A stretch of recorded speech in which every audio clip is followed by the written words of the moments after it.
Orang Kudus. Sobat Katolikana, saatnya kita simak kisah orang kudus yang dipersembahkan oleh Radio Katolikana. Penulis naskah Arif Setiawan.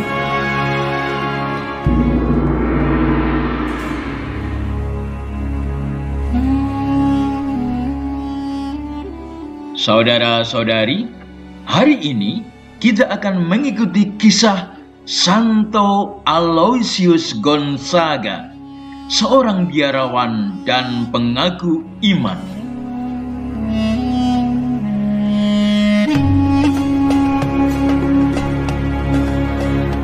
Aloysius Gonzaga, yang biasanya dipanggil Luigi, lahir di Italia Utara pada tanggal 9 Maret 1568 dari keluarga bangsawan kaya raya. Ketika berumur 9 tahun, Aloysius Gonzaga mengikuti pendidikan di istana keluarga Francesco de Medici di Florence. Selama di istana itu, Gonzaga tahu hidup asusila yang mewarnai cara hidup orang-orang istana, dan itu sangat mengancam hidupnya. Untuk melindungi dirinya dari bahaya-bahaya itu, ia terus berdoa memohon perlindungan dari Tuhan. Sekaligus, pada usia yang masih sangat muda, yakni 10 tahun, Aloysius Gonzaga mengikrarkan kaul kemurnian hidup dan berjanji akan menjaga kesucian dirinya. Dan 3 tahun kemudian, ia menerima komuni suci pertama dari Uskup Agung Milan, Carolus Borromeus. Beberapa tahun kemudian, panggilan hidup Aloysius Gonzaga mengarah pada hidup membiara. Ayah sebenarnya tidak setuju kamu jadi Romo Yesuit, nah. Tapi, ya wis lah. Karena itu sudah jadi niatmu.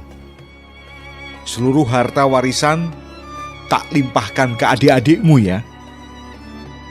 Akhirnya, Pater General Yesuit Claudius Aquaviva menerima Aloysius masuk novisiat Serikat Yesus di biara Santo Andreas di Roma. Setelah menyelesaikan tahun novisiatnya, ia diperkenankan mengucapkan kaul pertama.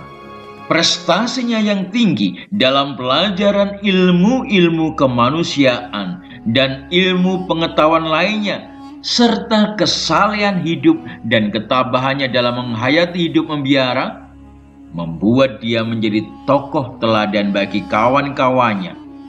Pada usia 23 tahun, ketika terlibat aktif dalam perawatan orang-orang sakit korban wabah pes di Roma, Gonzaga sendiri terserang penyakit berbahaya itu. Hingga Aloysius Gonzaga akhirnya meninggal pada tanggal 21 Juni 1591. Jenazah Aloysius Gonzaga dikuburkan di Annunziata dekat Kolose, Roma, sebelum akhirnya dipindah ke gereja Santo Ignatius.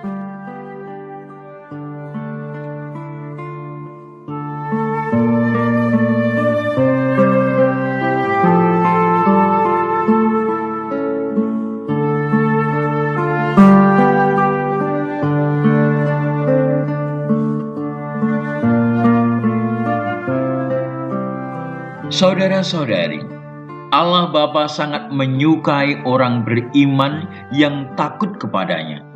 Rasa takut orang beriman berarti taat dan setia kepada kehendak Allah. Kuasa Allah akan selalu melindungi dan menuntun setiap langkah hidup kita. Jadi kita tidak perlu takut menghadapi kuasa-kuasa dunia. Iman yang kuat menjadi benteng bagi pengaruh kuasa-kuasa kegelapan. Bagaimana dengan hidup Anda? Kuasa apa yang mempengaruhi hidup Anda? Marilah kita berdoa. Tuhan Yesus, bantulah kami untuk selalu berpegang pada ajaran-Mu di tengah dunia yang penuh dengan tawaran dan pilihan ini. Bantulah kami agar kami tidak jatuh pada godaan-godaan duniawi. Biarlah karena kuasa dan tuntunan-Mu, kami senantiasa akan memilih jalan kebenaran-Mu. Amin.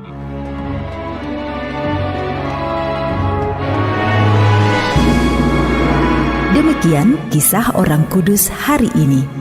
Kisah orang kudus dapat Anda simak di Radio Katolikana setiap hari pukul 12 waktu Indonesia Barat dan pukul 19 waktu Indonesia Barat. Sampai jumpa di kisah orang kudus selanjutnya.